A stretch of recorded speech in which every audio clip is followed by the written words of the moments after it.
Oke,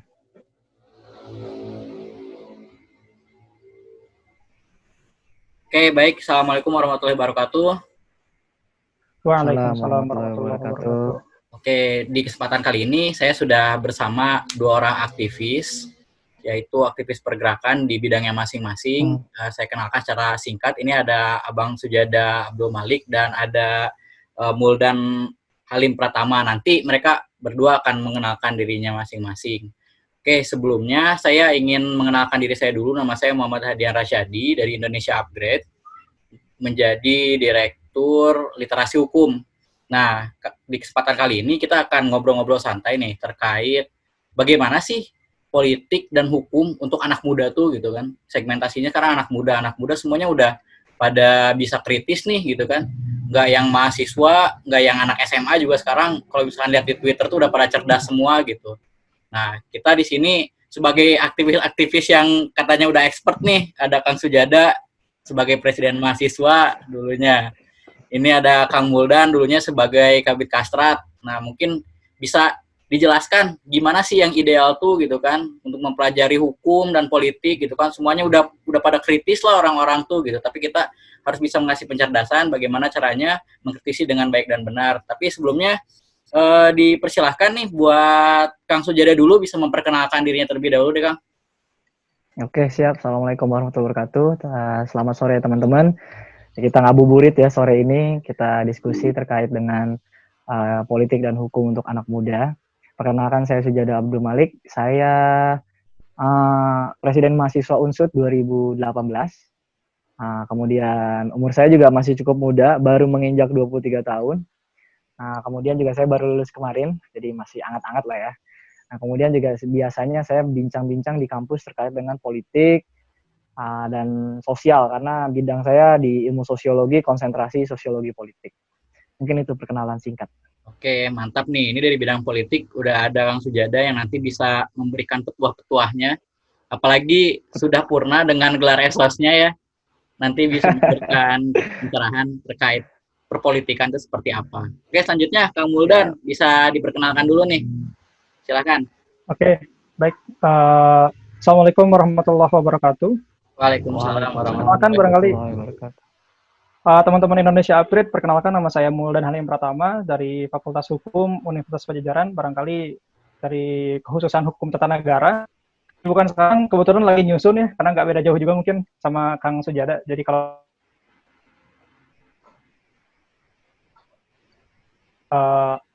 insight tentang hukum buat anak muda. Oke, mantap.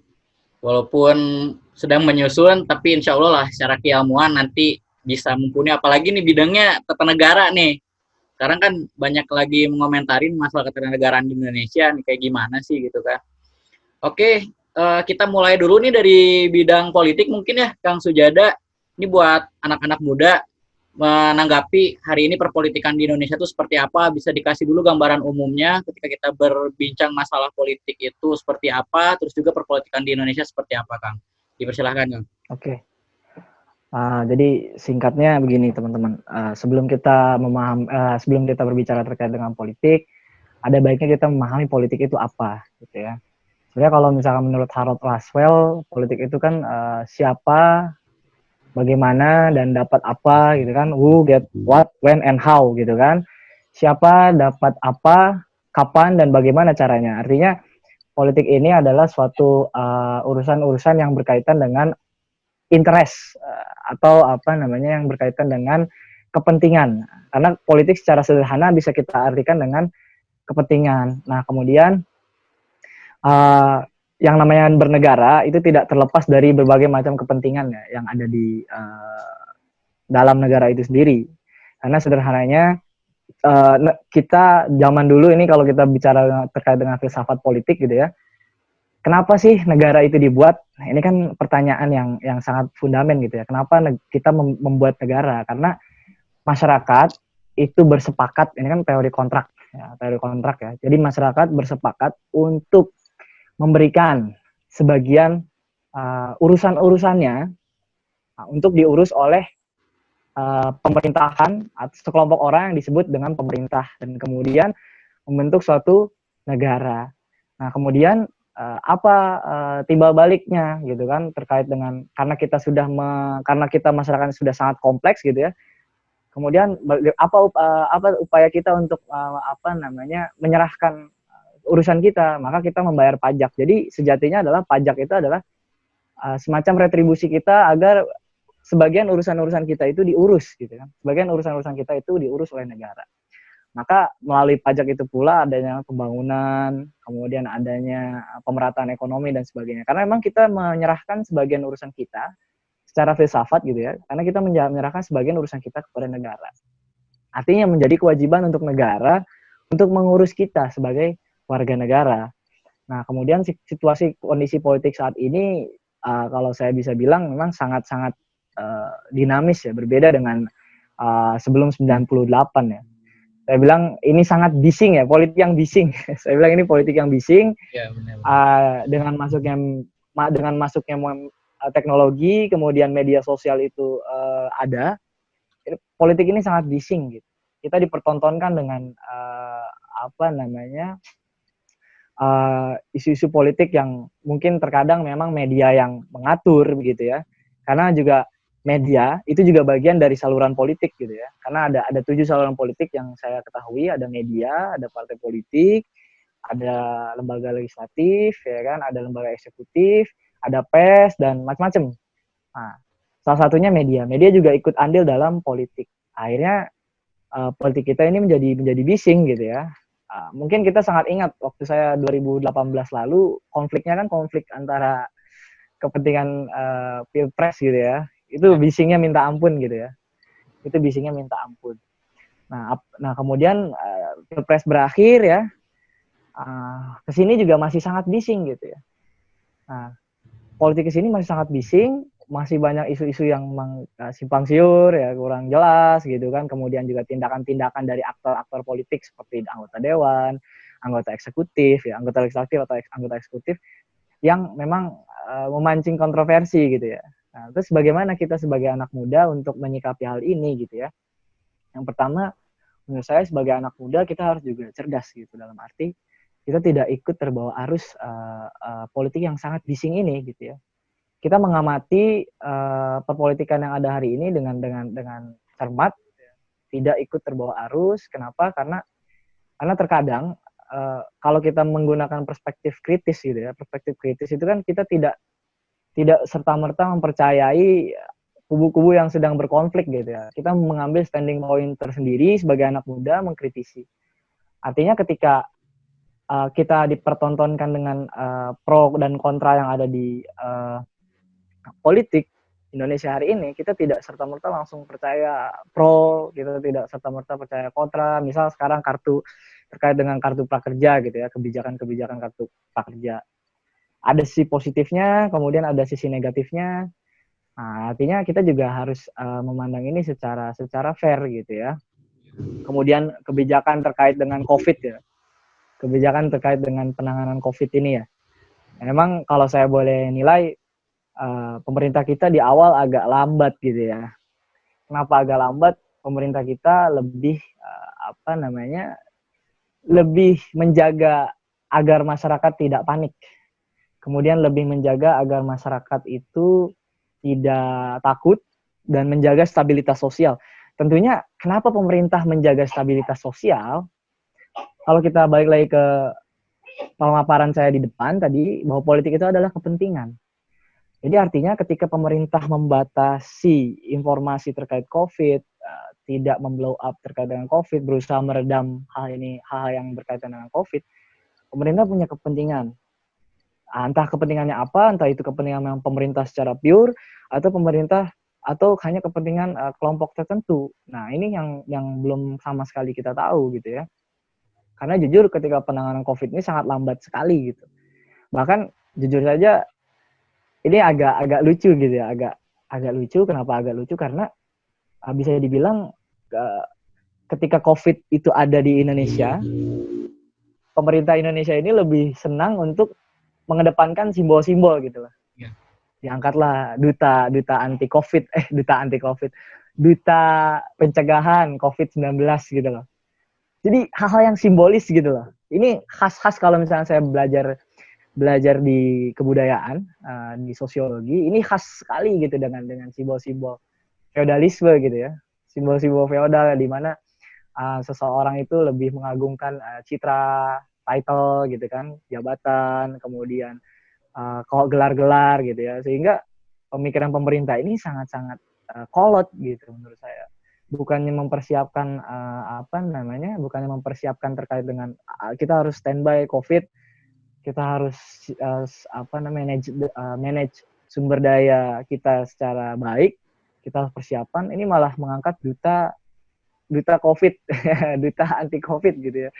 Ini yang menurut saya kurang tepat gitu ya. Yang seharusnya waktu itu kita bisa siap-siap, ini malah mengangkat simbol-simbol gitu ya. Nah, sebenarnya simbol-simbol ini juga kalau secara dianalisis secara kebudayaan, simbol ini juga sebenarnya dimaksudkan untuk membuat masyarakat tenang dan tidak panik. Nah, kan kemarin kan perdebatannya kan kalau misalnya kita lihat di televisi kan lockdown atau tidak gitu ya. Karena ini berkaitan dengan kepentingan ekonomi ya. Lockdown atau tidak, kepentingan ekonomi. Karena ada dua kubu, ada yang ingin di PSBB, kalau sekarang namanya PSBB. Kalau ada dua kubu, yang ada yang di PSBB, ada yang nggak mau. Yang nggak mau mikirin ekonomi katanya, yang mau juga mikirin kesehatan. Tapi kalau kita tarik lagi ya, kita balik lagi ke politik itu apa sih gitu ya. Sebenarnya politik itu kan adalah alat untuk mencapai suatu kemakmuran. Sebenarnya ini kan politik ini kan alat yang diciptakan oleh manusia dengan perangkatnya ada DPR, legislatif, ada eksekutif, ada yudikatif. Ini perangkat-perangkatnya diciptakan oleh manusia untuk mencapai kemakmuran itu tadi. Nah, sekarang kalau kita balik lagi ke sisi filosofisnya ini adalah ya pentingan mana gitu, ekonomi atau nyawa manusia gitu. Harusnya statement-statement seperti kemarin gitu ya, politik, kita kan tadi bilang politik yang sangat bising ya, statement-statement yang seperti kemarin, seperti pejabat-pejabat itu bilangnya yang meninggal kita nggak sampai 500 kok ya. Yeah. Itu statement yang sangat keliru ya. Kenapa sangat keliru? Karena ketika kita menjadi pejabat, kalau bisa itu nggak ada yang meninggal gitu ya. Nggak boleh ada yang meninggal, walaupun memang hal itu adalah hal yang mustahil gitu ya. Hal yang mustahil. Tapi usaha kita, statement kita adalah kalau bisa semua tumpah darah Indonesia harus dilindungi gitu. Nggak boleh ada yang meninggal karena penyakit ini.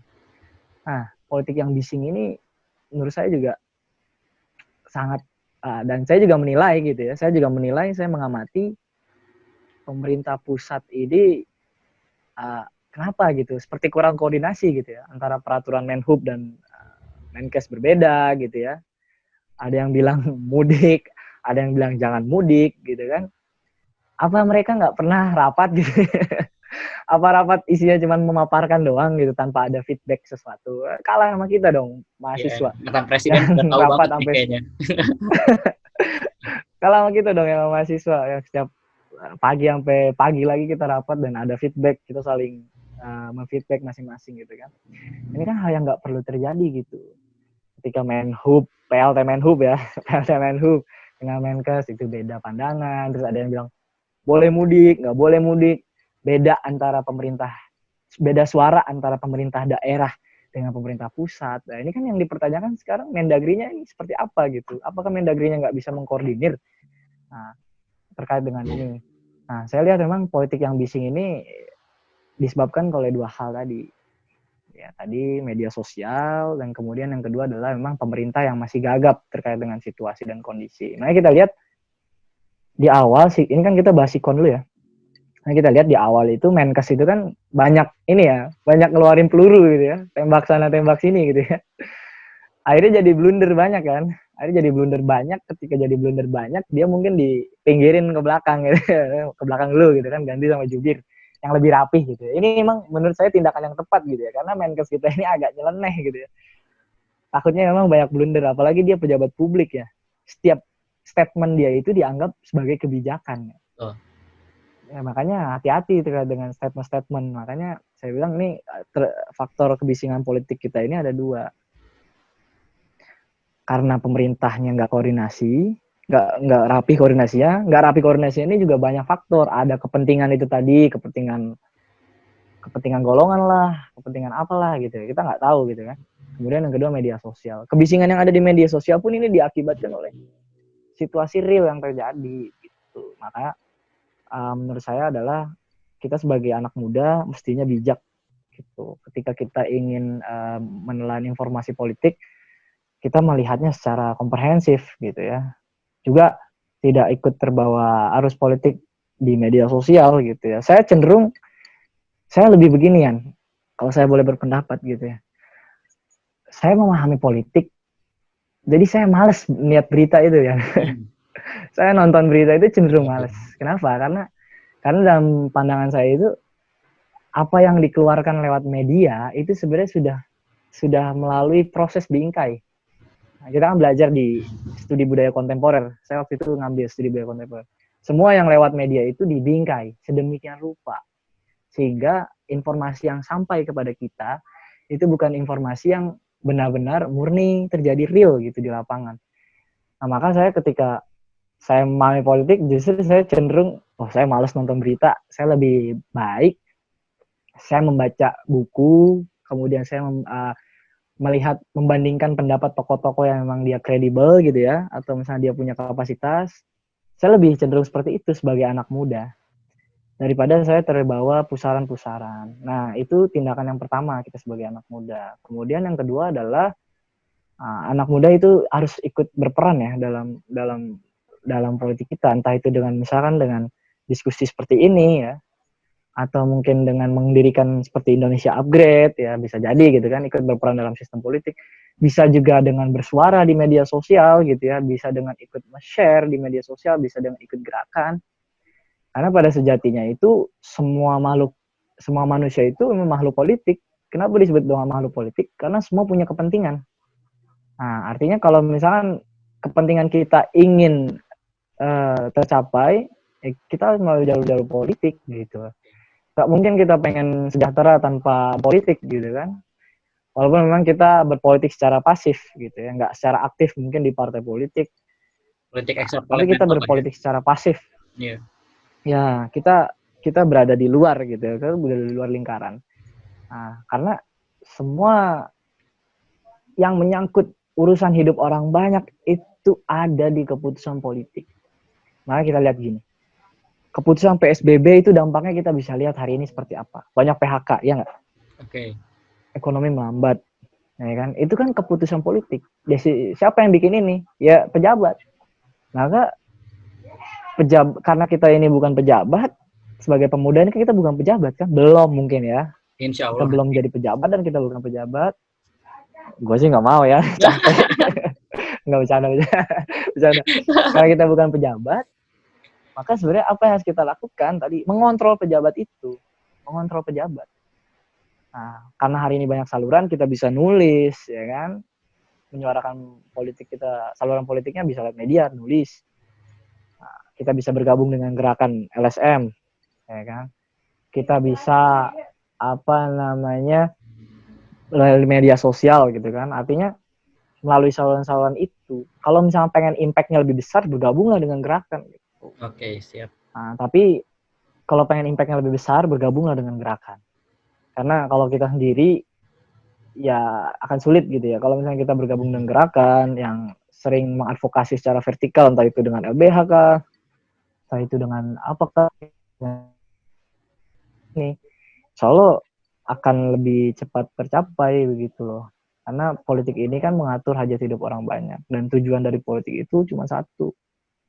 Bagaimana manusia itu makmur, sejahtera, sehat. Setiap keputusan-keputusan yang dilahirkan itu memanusiakan manusia, ya kan? Menjaga manusia, ya kan? Menjaga darahnya, nyawa nggak boleh hilang karena hal-hal yang nggak penting gitu ya. Menjaga harta orang, ya kan? Kita kan punya hak atas properti gitu ya. Menjaga harta, ya kan? Menjaga keberlangsungan hidup manusia harus terus berkembang biak gitu ya. Jangan sampai manusia punah gitu kan. Ya kan?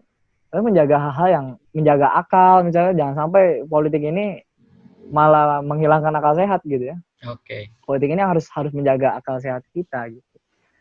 Nah, mungkin hal itu yang bisa kita lakukan sebagai pemuda, bisa kita suarakan lewat media, baik secara individu atau gerakan atau kelompok, atau kita bergabung dengan teman-teman yang concern di bidang politik. Tapi saya lihat sekarang anak muda kita ini sudah sangat kreatif gitu ya. Ada Indonesia Upgrade misal, terus kemudian ada opini, ada narasi, punya Banana misal, kemudian ada asumsi, ya kan, ada pinter politik. Ya, cara-cara yang kayak gitu menurut saya cara-cara yang cukup baik ya dalam menyuarakan, apalagi saluran kita sangat terbuka begitu. Nah, jadi kita nggak apatis-apatis banget. Toh karena baju yang kita pakai, makanan yang kita makan, bensin yang kita pakai sehari-hari naik motor itu lahir dari keputusan politik. Benar. Tuh, lahir dari keputusan politik. Kalau misalnya kita acuh, cuek gitu kan, kondisi negara kita lagi kacau balau, bukan kacau balau ya, dalam pandangan kita mungkin ya. Dalam pandangan kita kondisi negara kita mungkin tidak baik-baik saja. Apa yang harus kita lakukan? Iya, bisa nulis, masukin ke media, bisa bergabung dengan gerakan politik atau gerakan semi politik. Nah, ini kan gerakan yang tadi kan ada dua nih, tulis ke media atau bergabung dengan gerakan. Gerakannya ada yang gerakan semi politis atau gerakan yang politis. Gerakan yang politis yang secara vulgar terbuka kan kita bisa bergabung dengan partai politik, tidak ada yang menghalangi seseorang untuk bergabung dengan partai politik toh. Ya kan? Partai politik apapun gitu kan yang sesuai dengan visi dan misi dia dan ideologi dia gitu kan. Dan kemudian bergabung dengan organisasi semi politik dengan LSM ya kan yang semi formal gitu ya, dengan LSM atau misalkan ikut mengadvokasi di LBH. Mungkin itu yang pandangan saya sebagai anak muda agar kita terlibat di politik Indonesia. Ini selanjutnya nanti kita bisa diskusi. Itu ya. Oke, mantap. Dari Kang Sujada tadi udah dijelasin ya, di awalnya dari mulai teori kontrak nih. Kenapa negara itu hadir? Teori kontrak negara. Kenapa negara ada, betul. Terus juga tadi saya mencermati nih, pasca 98 terjadi perubahan juga, nanti kita bakal diskusi nih di akhir nih. Nah, sebelum ke situ, ini agak menyeret juga nih ke hukum tata negara. Bagaimana teori-teori itu juga relevan dengan apa yang dipelajari teman-teman di hukum tata negara. Nah, ini biar kita lebih jelas lagi, selanjutnya kita bakal dengar nih, menurut Kang Muldan ini menanggapi kejadian yang ada, terus juga belajar hukum untuk anak muda ini kayak gimana, Kang? Silahkan, Kang Muldan.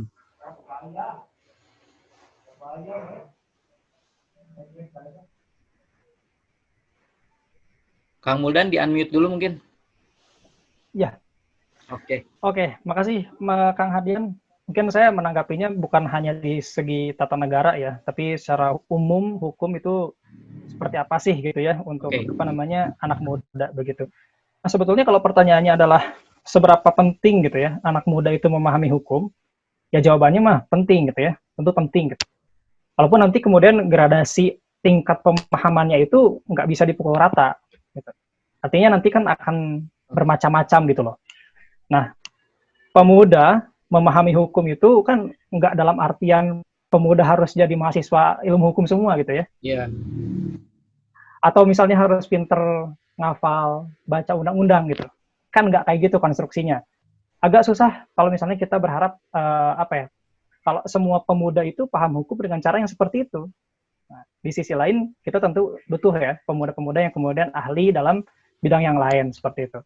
Nah, maka saya kira ya, poin pertama yang penting sekali di dalam memandang bagaimana kemudian pemuda itu memahami tentang hukum, itu adalah bagaimana kemudian pemuda bisa memahami dan menyadari bahwa di dalam kehidupan bermasyarakat itu, dalam konteks Indonesia gitu ya, dengan sistem hukum yang ada sekarang, itu kita diatur oleh satu kaidah yang kita sebut hukum itu.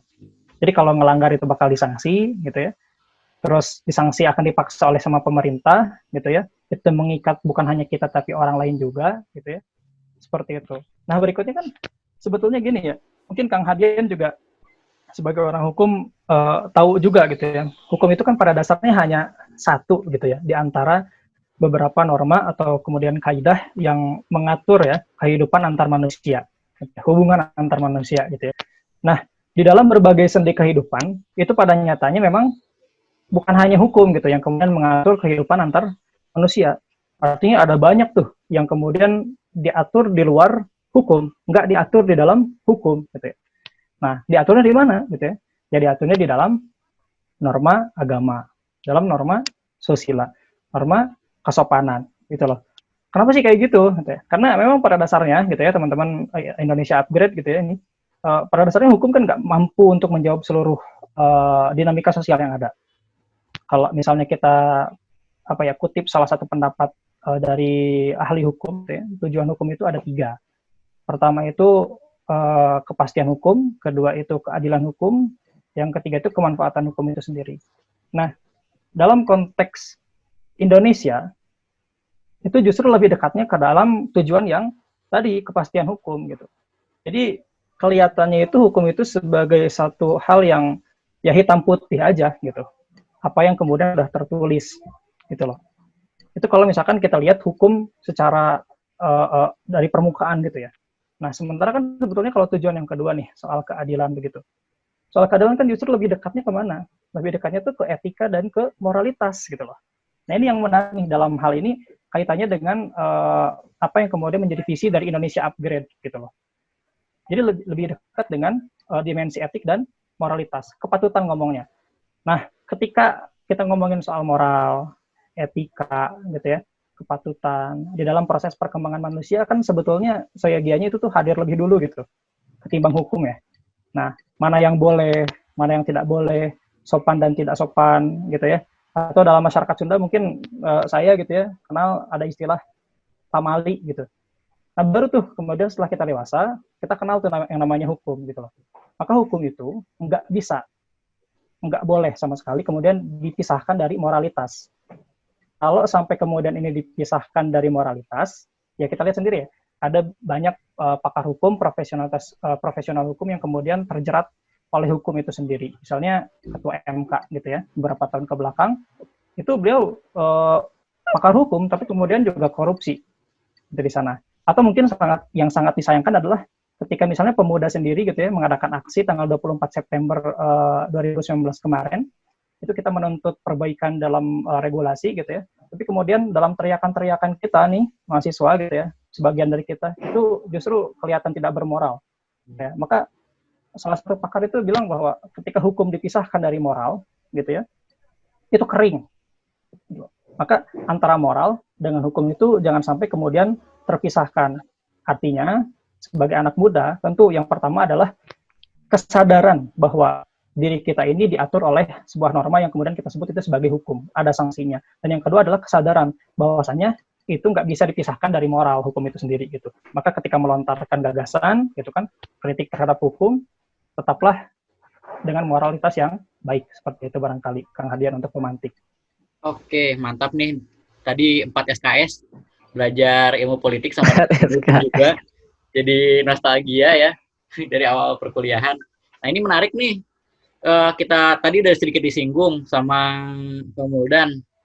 Aksi 24 September, kalau tadi Kang Sujada ngomongin 2018 udah mau masuk tahun politik, 2019 kayaknya real bener tahun politik gitu ya. Sampai dengan banyaknya aksi-aksi besar gitu. Nah, pada akhirnya kan dari hal yang seperti ini kita lihat nih 24 September itu anak-anak SMA aja kan akhirnya pada turun aksi ke jalan tuh. Dan sebenarnya di antara tahu dan nggak tahu permasalahannya seperti apa ya, kita lihat juga ternyata realitasnya. Tapi tetap ya kalau misalnya kita lihat media sosial nih, tadi kan sejadi udah sedikit singgung nih media sosial. Orang-orang ya kritik, terus juga bikin tulisan, bikin apapun udah bebas banget gitu. Apalagi dibilang pasal 98. Pasal 98 itu kan berarti ada kebebasan berpendapat tuh lebih dijamin oleh negara gitu. Dan juga orang punya statement, pertanggungjawabannya hanya atas nama pribadi saja gitu kan. Nah, ini dari segi hukum dan segi politik nih, apalagi kan pada akhir-akhir ini yang lebih dibahas banyak dibahas kebijakan dan ngomongin kepastian hukum juga kan. Pada akhirnya di Indonesia ini kepastian hukum itu cuma sekedar realisasi dari lembaga legislatif untuk menjalankan kewajibannya aja. Nah, buat anak muda nih, sekarang kan udah mulai dilibatkan. Saya ngambil contoh nih ya, kemarin ada staf staf ahli milenial. Nah, menurut akang-akang nih, sekarang peran dari anak muda itu sendiri dalam perpolitikan udah kita istilahnya kita udah dilibatkan nih. Istilahnya kita udah dilibatkan. Nah, idealnya itu seperti apa selain tadi Kang Sujadi udah katakan ya? Gimana Kang? Ini siapa dulu? Siapa nih? Silakan. Mangga. Bang Sujada dulu, mangga. Oke. Oke, siap. Mungkin idealnya seperti apa ya? Sebenarnya ada hal positif ya ketika pemuda-pemuda itu masuk ke percaturan politik atau masuk ke gelanggang politik yang ada di Indonesia gitu ya. Ini hal yang tentu sangat positif karena jujur aktor-aktor politik yang ada di sana di pusat itu aktor-aktor politik yang ada di zaman dulu gitu. Orang-orangnya itu aja, iya nggak sih? Kita ketemu dia lagi gitu loh. Pemikirannya tuh Luhut. ya iya makanya dia lagi gitu. Lu lagi kan. Jadi nggak ada penyegaran gitu. Justru kalau ketika misalkan dengan adanya anak muda itu bisa merubah suasana politik menjadi lebih segar. Cuman kan persoalannya adalah politik kita kan masih patron dan klien. Nah, pandangannya masih patron, ada patronnya, ada kliennya gitu kan, sehingga ketika ada anak muda itu dianggap sebagai orang yang belum berpengalaman dibandingkan dengan patron-patron yang ada di atasnya gitu kan, belum berpengalaman, masih bau kencur gitu kan, belum punya ide-ide gitu ya. Sehingga terkadang ketika ada anak muda yang masuk ke gelanggang politik itu masih diremehkan gitu kan. Tetapi ini juga menjadi tantangan sebagai anak muda. Tantangannya apa sebagai anak muda? Karena anak muda itu langka atau jarang yang ada di gelanggang politik. Ketika anak muda masuk gelanggang politik ini akan sangat disorot. Misal yang kemarin ya, stafsus milenial itu ya.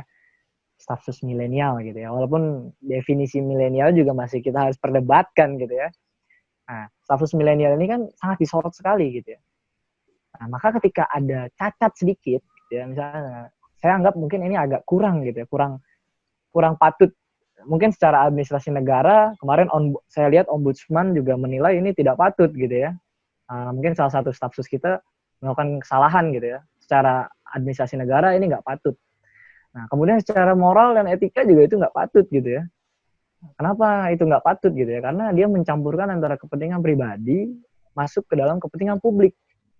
Nah, dimana ketika kita tahu, ketika kita masuk ke area politik itu adalah area-area publik. Bukan lagi area-area yang bersifat pribadi gitu. Jadi ketika ada instruksi surat menginstruksikan hal seperti itu ke kades-kades atau ke lurah-lurah atau ke camat-camat ya, camat-camat, yang menurut saya itu bukan hal yang patut gitu ya, secara moral dan kemudian secara administrasi negara juga perlu diperdebatkan begitu kan.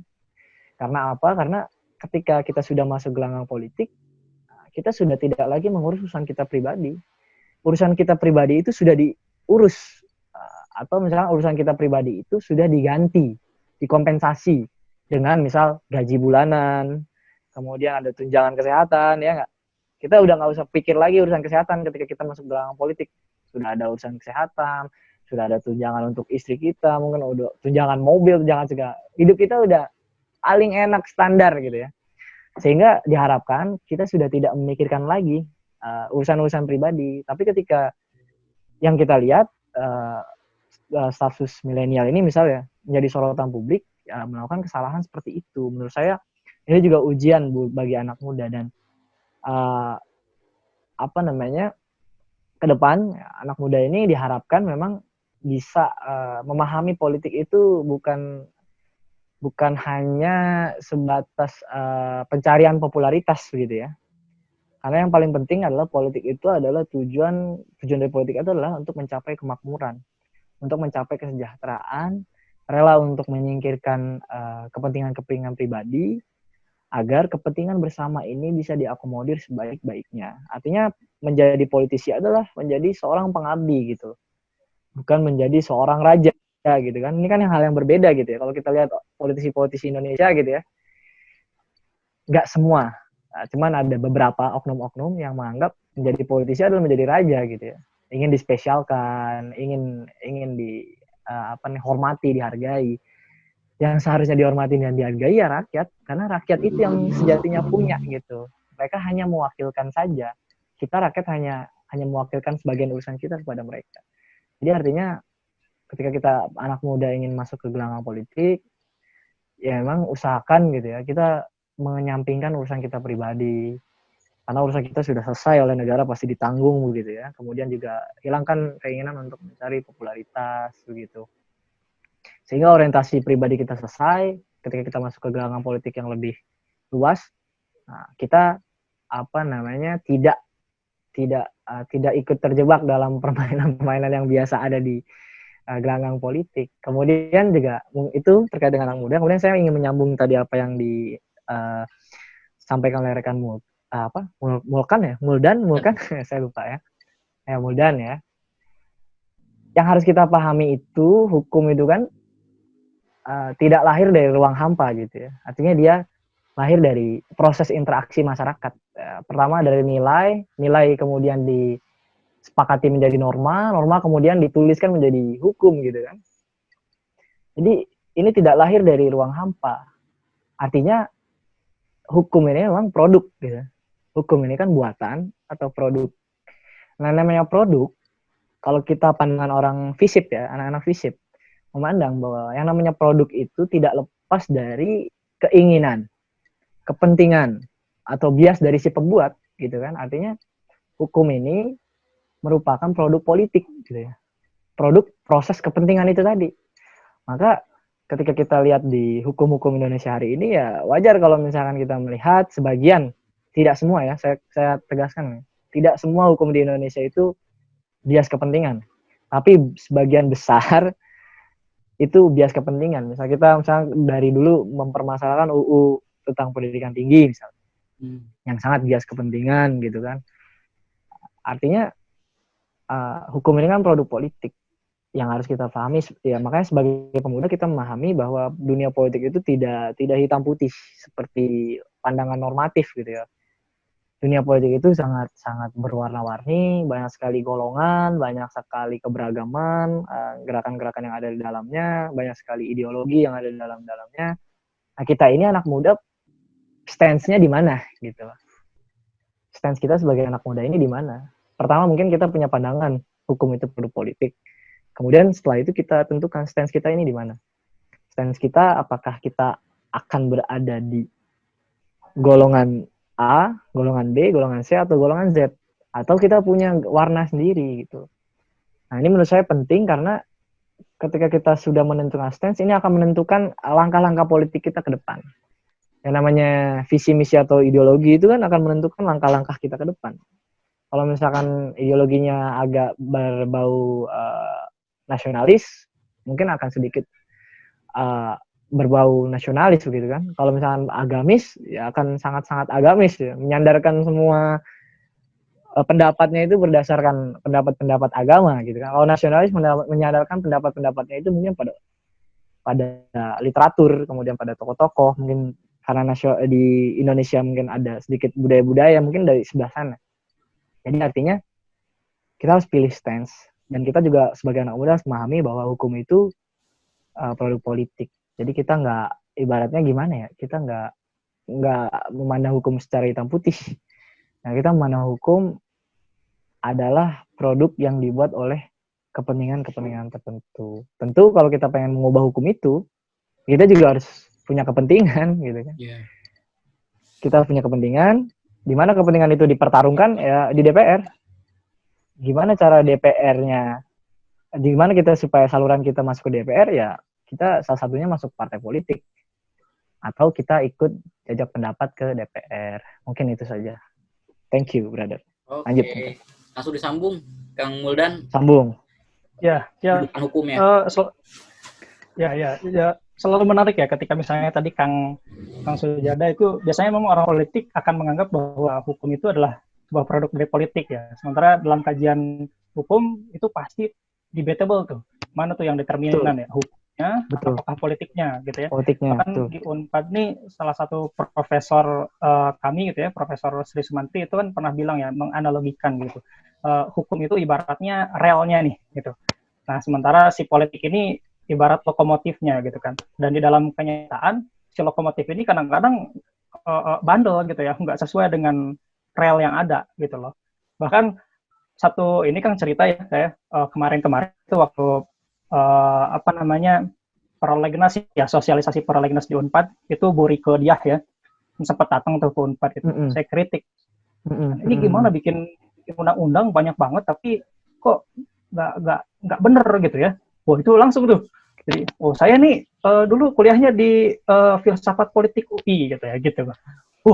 Gitu kan. Yeah. Semuanya ini katanya hasil daripada apa namanya hukum itu hasil daripada produk politik gitu ya, seperti itu. Jadi kadang-kadang memang selalu menarik gitu ketika ngomongin antara politik dan hukum mana yang determinan gitu. Tapi yang jelas kan pasal 1 ayat 3 Undang-Undang Dasar kita bilang bahwa negara kita negara hukum gitu. Artinya para politisi pun sebetulnya memang harus tunduk kepada hukum gitu. Gitu. Nah, dalam konteks kepemudaan sekarang ya, misalnya dalam tata negara gitu, sebetulnya sekarang tuh udah enak banget ya zaman sekarang tuh istilahnya pemuda-pemuda tuh diberikan ruang yang cukup luas ya untuk peserta.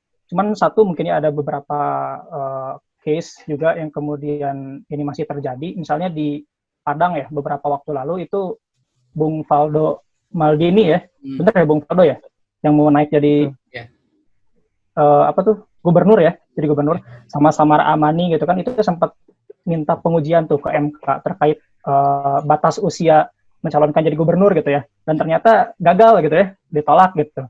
Nah memang ada beberapa part di dalam ketatanegaraan kita yang memang itu belum terlihat pro gitu ya terhadap anak-anak muda. Tapi so far sampai sekarang kan kita ngelihat ada PSI gitu ya, ada mungkin nanti muncul lagi tuh partai apa ya muda lah gitulah ya, yang kemudian ini kita lihat bisa masuk lebih banyak gitu porsinya. Bahkan PD kan ada Tinatun ya, kita mungkin zamannya Tinatun dulu gitu, Tinatun udah masuk ke DPD gitu ya, udah masuk juga.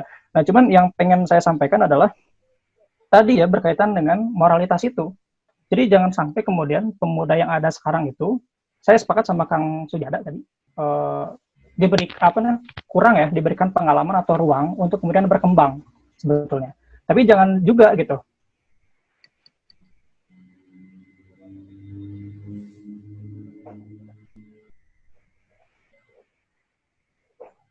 Cek. Oke, masuk Kang Muldan. Putus ya barisannya. Oke. Putus.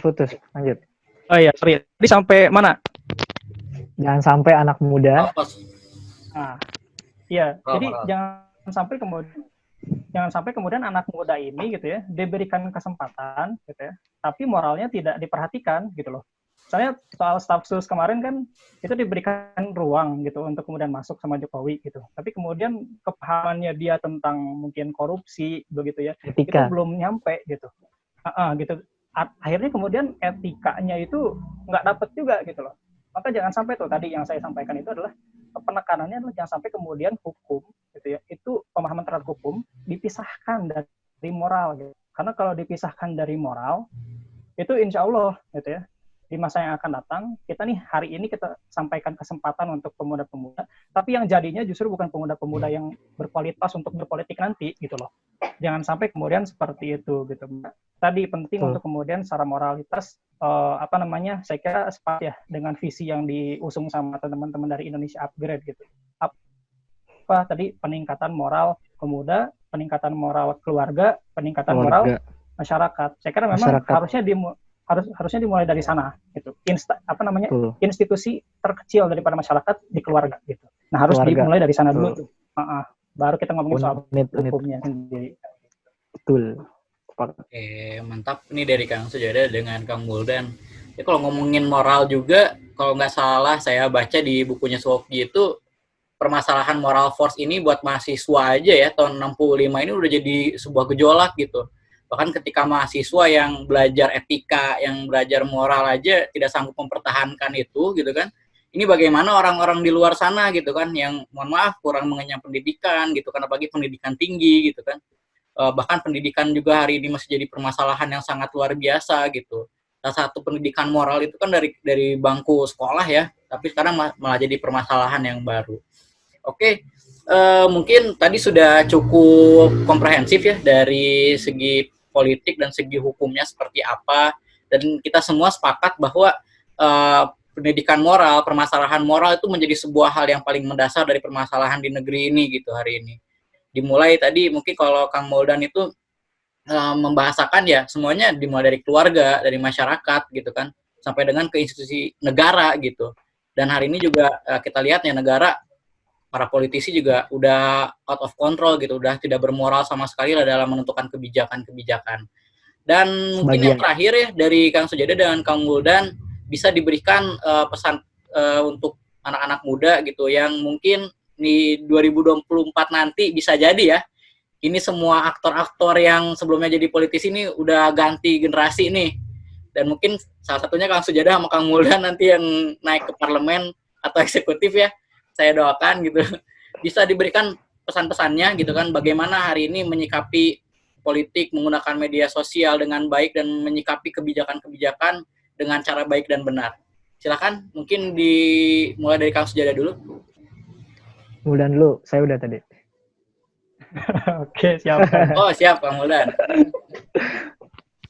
Ya, saya kira apa yang kemudian harus diperhatikan juga ya oleh generasi yang ada sekarang, pejabat-pejabat yang ada dari atas sampai bawah, itu jangan sampai kemudian tadi, kalau titik pokok saya itu dalam pembicaraan ini ya tentang moral itu sendiri ya. Jadi perhatian kita terhadap keluarga, begitu ya. Apalagi kalau misalkan dalam kepercayaan saya gitu ya, di dalam Islam ada satu konsep madrasatul ula gitu ya. Ibu itu madrasah pertama nih, sekolah pertama gitu ya. Nah, maka perhatian pemerintah terhadap kualitas perempuan gitu ya, terhadap pendidikannya, terhadap bagaimana kemudian akses-akses yang diberikan terhadap perempuan itu mesti dijamin nih sama pemerintahan yang ada sekarang gitu. Dimulai dari sana gitu. Mulai dari sana, kemudian dari keluarga gitu ya. Karena bagaimanapun tadi soal kesopanan gitu ya, etika, moral itu mulai dari keluarga dan kemudian barulah masuk ke dalam tanah yang lebih luas.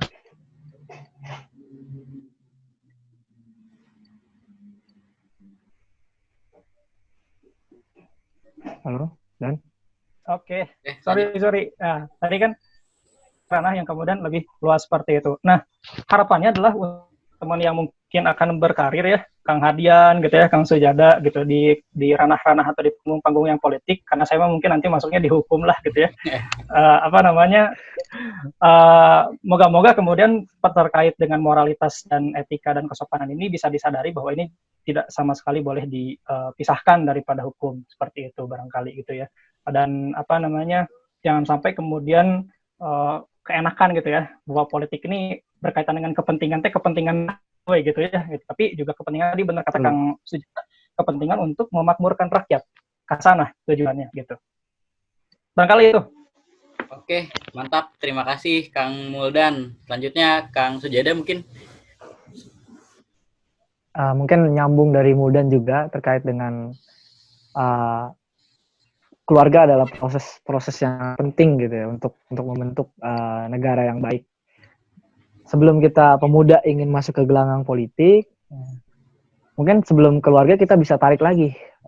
Karena kan kalau dalam pandangan saya, tahap untuk mencapai satu kemakmuran itu kan pertama makmur individunya dulu diperhatikan, setelah individunya baru keluarga, setelah keluarga baru masyarakat, setelah masyarakat baru negara begitu. Dalam arti kita sebagai individu juga tetap mengorientasikan diri ketika kita ingin masuk ke dalam gelanggang politik, itu adalah orientasi yang ingin melayani, ingin mengabdi kepada orang-orang, sehingga kita tidak kepentingan kita hanya satu, kepentingan ingin melayani, bukan lagi kepentingan ekonomi pribadi kita atau ekonomi kroni kita atau kepentingan ekonomi dari perusahaan kita sendiri misalnya, perusahaan kita sendiri. Nah, itu udah nggak boleh lagi ketika kita masuk ke dalam gelanggang politik. Kita sudah memisahkan hal itu gitu loh. Sehingga nanti ketika kita membuat kebijakan, ketika kita membuat suatu keputusan, itu tidak bias. Tidak bias kepentingan kita pribadi, tidak bias kepentingan kroni kita, tidak bias kepentingan perusahaan kita gitu loh. Kepentingan perusahaan kita mencari profit. Enggak seperti itu gitu. Jadi artinya kita sebagai pemuda, ketika kita ingin sampai ke gelanggang politik, orientasinya dikuatin dulu. Niat kita dikuatin dulu. Ini buat apa? Kita merenung lah. Merenung sendiri, kita mau ngapain sih masuk politik? Apakah yang kita cari popularitas? Apakah yang kita cari adalah ketenaran? Apa yang kita cari adalah harta? Apa yang kita cari adalah pangkat dan jabatan gitu. Ini harus selesai dulu. Setelah ini selesai, baru kita masuk ke gelanggang politik. Ketika masuk ke gelanggang politik, orientasikan untuk melayani, sehingga tidak ada lagi campur-campur bias. Dan kemudian saya sangat setuju dengan teman-teman yang sekarang sedang bergerak di bidang politik, terutama di partai politik, entah itu lewat saya pemuda partai politik atau dengan partai politik pemuda itu sendiri. Saya sangat mendukung selama orientasinya betul, selama orientasinya baik, sekalipun PSI, tapi dia punya gagasan dan visi misi yang jelas, yang bagus, yang konkret, dan tidak yang tidak bercampur dengan bias-bias apapun, saya akan mendukung. Atau misalnya sekalipun dengan P3 sendiri ya, P3 jika punya saya pemuda atau PBB atau PKB atau PKS atau apapun itu yang punya saya pemuda dan kemudian orientasinya baik, dan di situ ada pemuda yang ingin terjun di dalamnya, saya akan mendukung dengan hal itu. Jadi artinya adalah kita harus orientasikan politik ini sebagai tujuan atau alat untuk mencapai kemakmuran. Itu aja. Oke, terima kasih dari Kang Sujada dan Kang Muldan yang sudah menemani saya kurang lebih 1 jam di Indonesia Upgrade ini. Semoga teman-teman yang nanti melihat video ini bisa cukup tercerdaskan dengan apa-apa saja yang sudah disampaikan tadi gitu kan. Menarik gitu ya kalau kita berbicara hari ini untuk anak muda semuanya sudah kritis, semuanya sudah bebas berpendapat, dan semoga dari semua kritikan itu sifatnya membangun negara ini menjadi satu hal yang lebih baik lagi gitu kan, mewujudkan cita-cita negara. Dan yang paling penting adalah ketika pemimpin itu sudah tidak benar, sudah tidak di dalam relnya gitu kan, kita selaku anak muda ini malah nih yang katanya nanti Aaron Stock ini nih yang bakal nantinya menggantikan gitu. Kritikin dulu biar kita tahu gitu sebelum nanti kita masuk. Jangan sampai nanti kita pas masuk nggak siap, tau-taunya main kepentingan sendiri gitu kan, kayak yang sudah-sudah gitu. Makanya kan menarik jadi ini, kayak apakah anak muda ternyata sudah siap, ternyata malah kayak begini, akhirnya mundur satu persatu gitu kan. Oke, terima kasih sekali lagi Kang Sujada sama Kang Muldan sudah mau menemani saya dan mencerdaskan teman-teman semua gitu kan. Semoga di bulan suci Ramadan ini apa yang kita lakukan menjadi amal jariah ya Kang. Dan juga kedepannya Indonesia Upgrade bisa tetap melayani dengan memberikan pencerdasan terlebih terhadap permasalahan moral bangsa ini. Oke, cukup sekian mungkin ya dari kami bertiga nih di Indonesia Upgrade hari ini. Stay tune di media sosialnya Indonesia Upgrade. Mungkin nanti ada konten-konten berikutnya. Dari saya, mohon maaf bila ada kesalahan, dan kepada Allah saya mohon ampun. Wabillahi taufiq wal hidayah. Assalamualaikum warahmatullahi wabarakatuh. Waalaikumsalam warahmatullahi wabarakatuh.